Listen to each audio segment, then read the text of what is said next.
Welcome back to Arab Affairs, and still with more details on the recent developments on the Lebanese front. We're now delighted to be joined over the telephone by our guest for the afternoon, Mr. Abdulrahman, our journalist. It's a very good afternoon to you, Mr. Amr.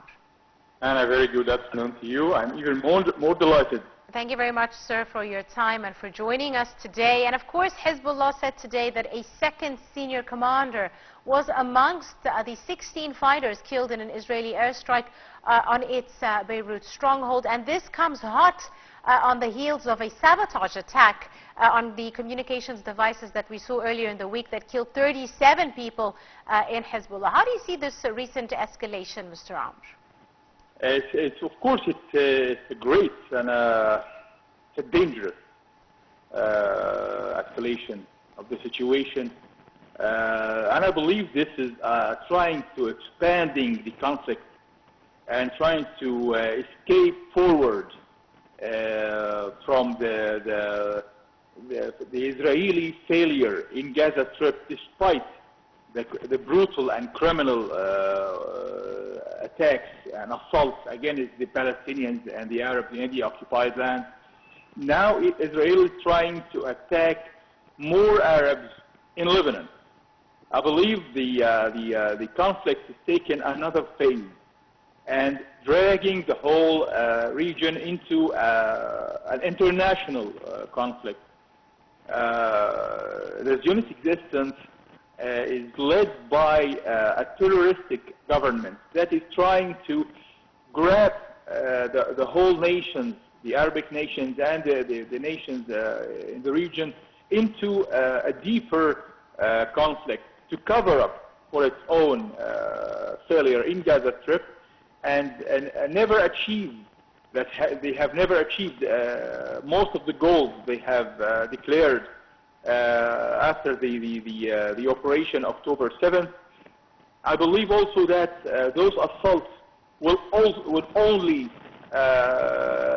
bring more hostility feeling in the region and more pressure on the powers that are trying to maintain or restore the stability and peace in the region.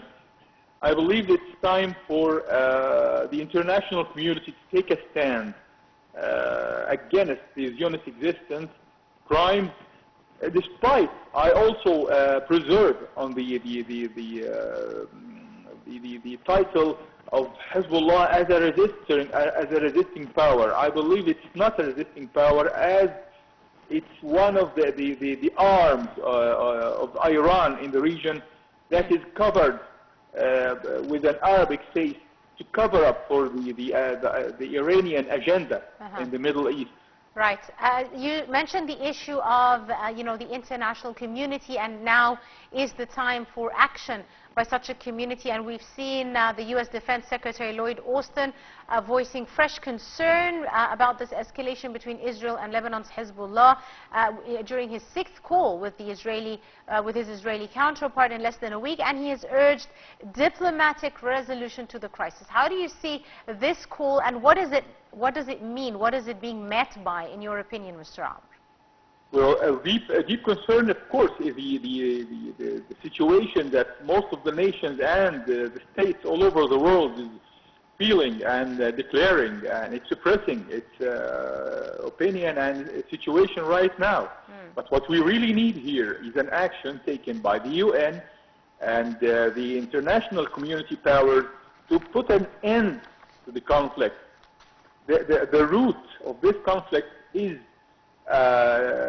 finding a final resolution to the whole fight between the right and the wrong, between the Arabs that are trying to keep and protect their land in the region, and against the Zionist aggression, with finding a final resolution, with creating a Palestinian state, an independent state with all authorities, with an army and a police and all the authorities that should be allowed to an independent state in Palestine, and also feeling that the region is breathing the air of peace and prosperity again, since more than 10 years now, we are fighting against chaotic agendas, whether from the Zionist existence or those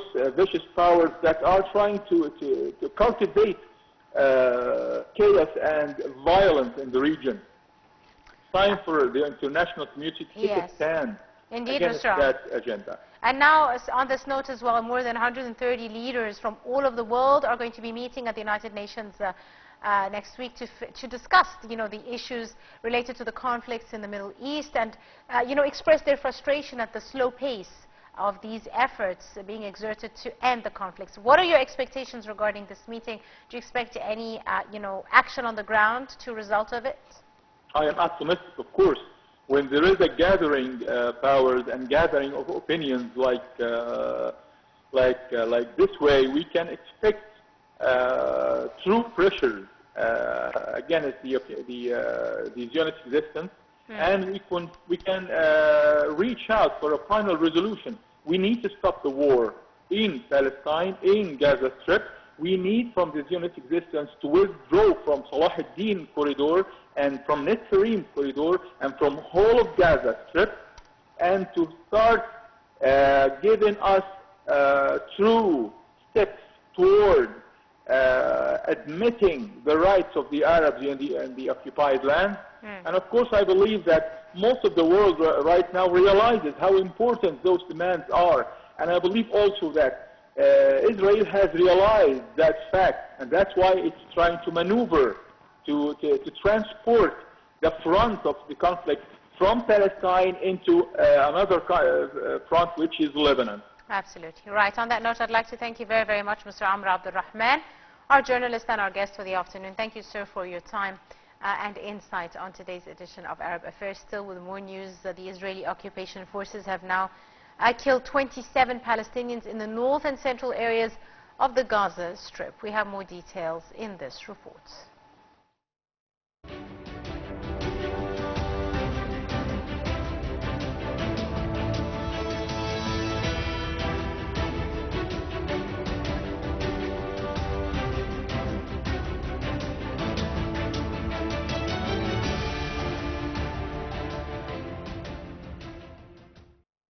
Israeli forces killed at least 27 Palestinians in tank and air strikes on north and central areas of the Gaza Strip as tanks advanced further into northwest Rafah.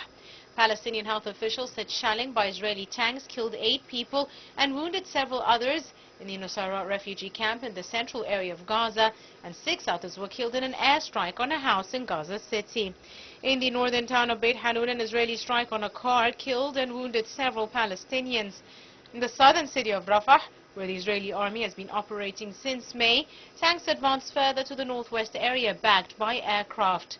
Residents reported heavy fire and explosions echoing in the eastern areas of the city, where Israeli forces blew up several houses.